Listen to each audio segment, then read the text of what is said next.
Hello everyone, Beast here once again. I'm back with another video and another guide. So a lot of you have requested some mech guides, especially for TVZ and TVT. And today I'll be doing a TVZ mech guide. So yeah, let's get started. Let's go straight into the game. Recently I've been testing a lot with CC first, but I'm gonna teach you guys something safer. And which is just basically, Reaper fast expand. Because CC first can die to a lot of all-ins, especially if you're inexperienced or just don't scout the all-in, you can die pretty easily. So I'm going to teach you guys a little bit safer version, which is the Reaper expand into a lot of Hellions, faster CC, and then we'll be doing two very strong timing pushes and show you guys how to transition after that if it fails, since you don't want to be a one punch kind of player. You have to know how to transition out of every build. So first things first, this is a gas first build. We don't have enough minerals.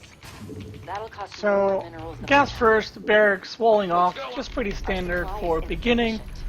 And then we'll be going into Reaper to be able to scout what the Zerg is doing, expand, and then into some factory, starport, third CC, and so on. One thing I wanted to mention is I tested a lot with MECH and Dispatch. And I found that you should obviously always go 1-1-1. I think double factory is pretty bad, like reactor cyclones and reactor hellions. So you should always go 1-1-1. But there's so many ways you can play with that. You can go a Viking into medevac, trop. You can go Viking into banshees. You can go Viking into raven. You can go medevac into raven. There's so many ways, and I urge you guys to just try them all out. Open the same way like I'm about to, but just try different units out of starports while producing reactor hellions, and just see how that works out for you, which ones you like, and so on. I've been using ravens more and more, and I like the new ravens quite a bit, so I'm also going to give you guys some tips on how to use the ravens in TVZ, just so you can use them while they're hot, before anyone else or everyone else figures out how good they are and how they're supposed to be used. Okay, so getting the expand, no SCV scout. I don't SCV scout in TVZ. What I usually do, because sometimes Zergs go for pull first, I just keep my Reaper back at home. I just kind of scout around for proxy hatch, just in case, because I really don't like dying to proxy hatches. And then I basically keep the Reaper back at home until my factory and barracks are about to be done, and then I move across the map.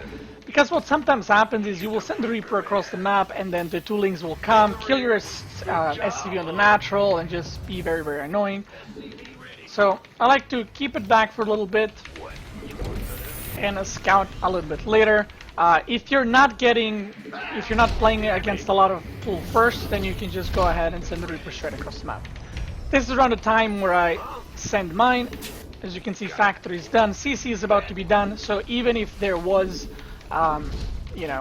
toolings coming, CC would finish, so it wouldn't really matter. Now, first things first. Let's talk about what am I scouting for. This is the question I get very often. What the hell am I scouting for? I get the Reaper, but what's the point of it? The point of the Reaper, well, it has two, right? The first one is to deny any early links trying to mess with your CC. It's kind of keeping you safe because they will outrun Zerglings. And then once you do that, what you want to scout is first scout the third base. So I usually go to the natural, try to get a drone maybe or something like that. If I can't, I go to the third, and that's your first big piece of information. What you want to know is if Zerg expanded or not to 3 base. If he did, then the only thing you will most likely be facing is, or two things, is mass droning or mass link flooding, which you should be fine against mass links because you're going reactor hellions.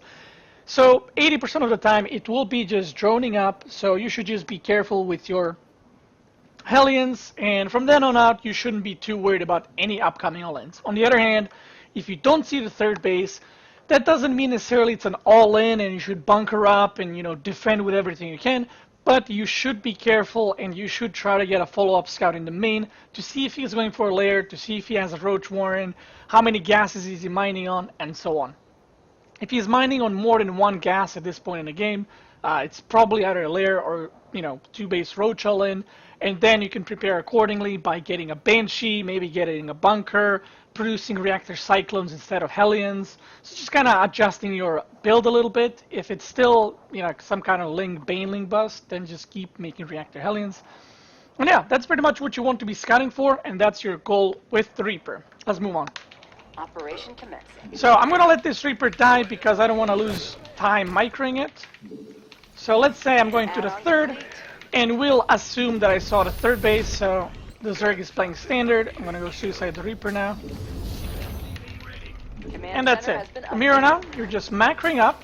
What I like to get out of my starport is, first, is the Viking. The reason for that is, you guys know that Terrans can go both mech or bio, so what I love to do is deny that scouting from the Zerg, so he wouldn't know what you're going for, plus he doesn't know your follow-up if you're going for, you know, Cloak Banshee or more barracks or 3rd CC or whatever else. Making some extra depots, I want to wall off my natural pretty quickly. And another thing I love to do is start Cloak upgrade if I see Overlord close to my base, because you can kind of fake them out and force them to make spores, which basically not only waste their money but also kills the drones. Now, after I get the Viking and deny some scouting, you should always be able to pick off at least 2-3 Overlords. What I like to do is make a Raven after that. The reason for that is you won't be needing it super early for anything urgent, but it will give you a very strong push later on, which I'll be showing you guys. Once the Raven is out, you can see I'm playing very safe with my Hellions until my natural is walled off, and once you do that, feel free to move across the map. If you see some kind of roach all in, make Banshee just to be able to deny that. Getting my third around this time when I'm moving out with my Hellions. And what I love to do is just use Hellions and the Raven to deny as much creep as I can. So I'll actually make one Banshee without Cloak, because you can force the Zerg to make spores, which is always a very good trade for you. So what I like to do with this Raven is just poke, kill the creep. That's the most important part. You kill the creep for free, you don't need to scan. You can kill creep here, rotate, kill some creep here, and you basically get out unharmed, and there's almost no risk involved in it, right? You can just run home, Zerg cannot really chase you, so you're very safe. After that, I would go back home, getting 2 more factories, mining the gas in the natural as well, getting another armory, and from here on out, what I'll be doing is after that little poke, I will be transitioning to a very strong push with double Thor and a lot of Hellions plus a Raven. Now again, this Banshee, you can send it across the map, poke a little bit, kind of show the Zerg you have Banshee, so they have to make spores, because they can't just take that risk of, you know, like, I'll skip spores if they see Banshee. They kind of have to make it, and then you do eco damage by simply making a Banshee. Now, one thing, I'm going to pause here, one thing I want to say is that earlier push that I did with Raven, you can also transform your Hellions into Hellbats and attack, but if you do that while the Zerg has a lot of units, you risk of like losing everything, so it might not be a good idea. But if you already poke with this amount of Hellions and you see absolutely no units, you know, go for it. Especially if I see like just pure Ling and Queen, I definitely transform into Hellbats and go. But if you see Roaches, that means you already forced the units out of the Zerg. He's not droning, which is the important part. You put some pressure on the Zerg, and then all you need to do is just go back and transition into this timing that I'm about to show you. So I'm landing my third base, I have that Banshee, so even if he's doing some kind of roach in, the Banshee can kind of push the Zerg back, and yeah, let's resume. Getting +1, I have double factory set up, and a lot of people that I coach, they go for double tank first, which is a big mistake. Double Thor is so insanely good, unless you're facing some kind of ultra 2-base all-ins. Wow, the AI just pooped in my CC. Unless you're facing some ultra 2-base all-in with roaches, I always go for Thors. And getting the 1-1 upgrades as well. But not only I'll get 2 Thors, I'll also get 2 medevacs. The reason for that is, well, you're gonna have to wait and see. So I have all these Hellions, and this army is already huge. If you did your job correctly, you will force the Zerg to make a lot of units, and you won't be losing a lot of Hellions because, like I said, if you micro well, just run away, you will just not take any serious damage and just not bleed out units. At this point, I'm going to start making some siege tanks as well. And look at this push I'm about to do. Let me mine gas here. At this point, you can also start your 4th and 5th barracks factory soon, sorry. Just like that. And look at this. This push is one of the most insane timings you can do in this patch. Basically, the 2 Thors will do so much damage, and the best part about this push is the Raven. The Raven has the repair drone, which you can set up like this, and the Thors synergize with the repair drone so freaking much. I love using them with. Obviously, your Hellbats are going to get healed, but not only medevacs, but the repair drone as well. I'm going to pause right here again because I'm getting money high, and I do want to show you guys how to transition out of this as well. So what you want to be doing is attack the 3rd base. I'm attacking the natural now because the AI has no 3rd, but you want to be attacking the 3rd base. And again, if you did everything correctly, you should have a bunch of Hellions, just like I do right now. And you should be kind of not really on creep, because if you went with the Hellions earlier, you will deny the creep, so it will be harder for the Zerg to engage. The Thors do sick amounts of DPS. 2 repair drones will keep them up, and not only them, but also the Hellbats.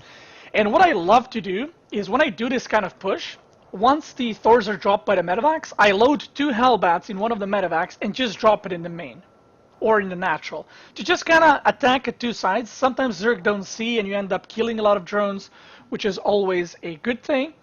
And the most important thing in this push is it's okay if you trade your Hellbats.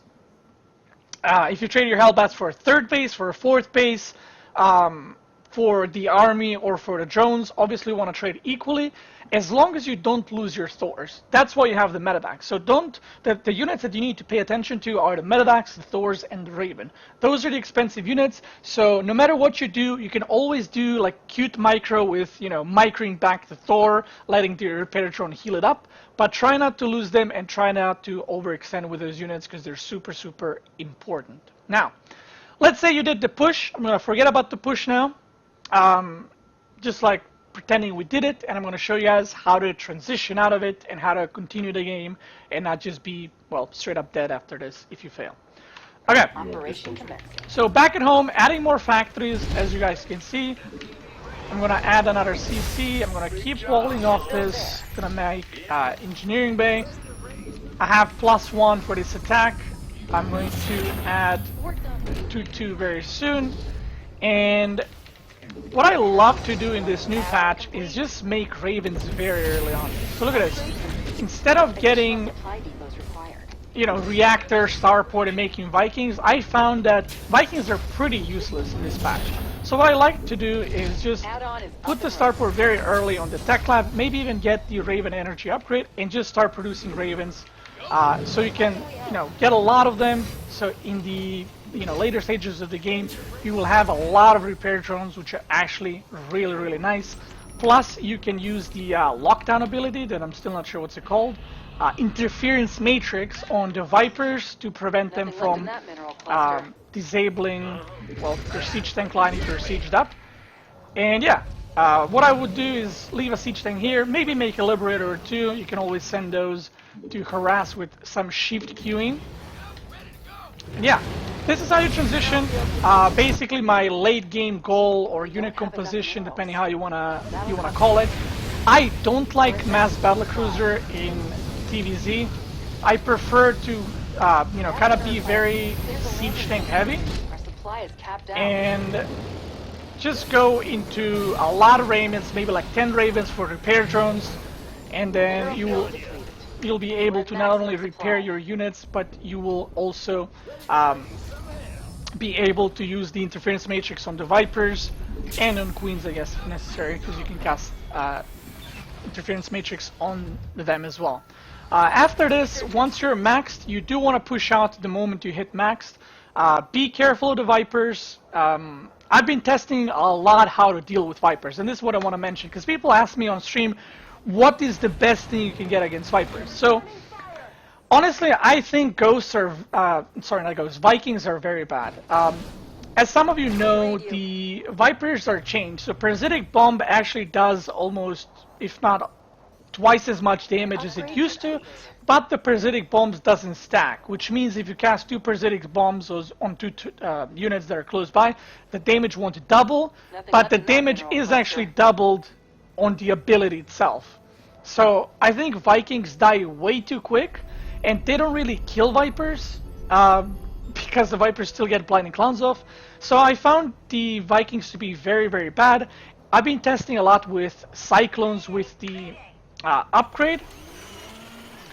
But my suggestion is to try like mix of Thors and maybe Cyclones to kill the Vipers, or just even more Ravens to kind of just lock them down, or use interference matrix on the Vipers and then be able to push in and demolish the Crown Army.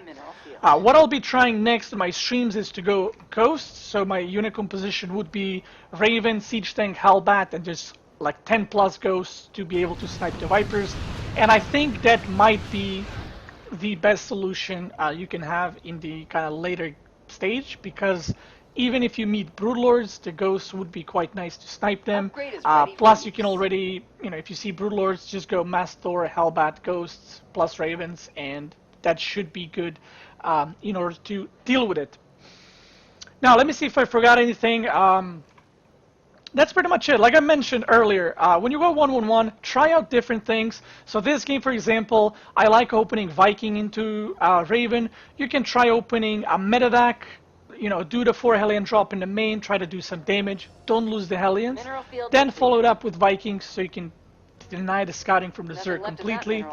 And that's, I think, the most important thing. No matter what unit you go out of Starport, I think it's super important to actually go for that Viking, even though, like, I've mentioned it 5 times already, but that's how important it is. Because if the Zerg doesn't know if you're going for mech or bio, it can kind of mess up with their choices of tech, and you can kind of get a little bit of an advantage that way in the early game.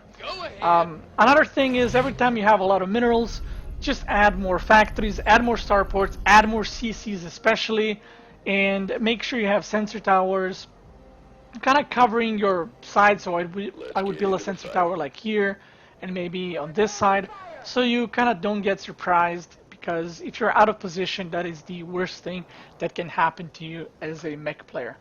This is just one of the builds. There's many different ways to open with the same way of 1-1-1, but I think this one is pretty safe that you can do against Zergs.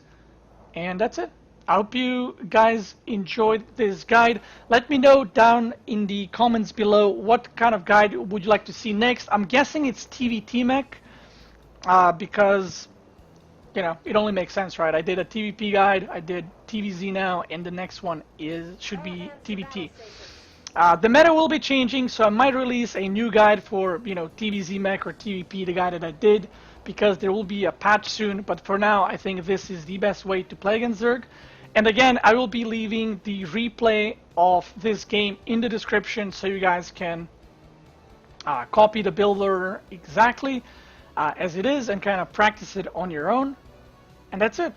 Tune into my stream. I stream pretty much every day from 9 PM CET. You can check out how I play mech, not only against Zerg, but against Terran and Protoss as well. I want to thank you guys for watching. I hope you enjoyed this video. I hope you learned something new. Have a good night, good day, or good morning, wherever you are, and I'll see you guys next time.